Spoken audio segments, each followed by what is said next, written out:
నమస్తే, welcome to Harish Reddy own creations. ఇవాళ కొత్తగా డిజైన్ కటింగ్ అవుతుంది, చూడండి ఒకసారి. ఇది ఓన్లీ అవుట్ సైడ్ గేట్కి పెట్టుకుంటారు కదా, ఆ డిజైను అంటే ఆ టైప్లో డిజైన్ ఇది.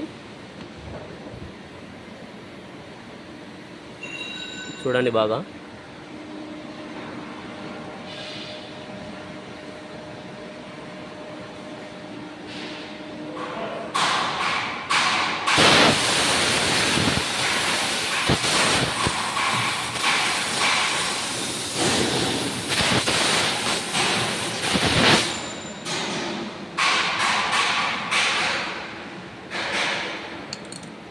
ఇట్లా సెట్టింగ్ చేసుకోవాలి మొత్తం.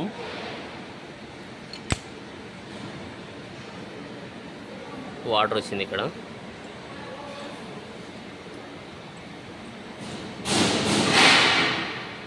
ఇవి లెన్స్ అంటారు, ఈ లెన్స్లోకి వాటర్ వచ్చింది. ఇవి క్లీన్ చేసేసుకొని మళ్ళీ పెట్టుకుంటాను. అది చూడండి, ఇది డిజైన్, టోటల్ డిజైన్ చూడండి ఎంత బాగుందో.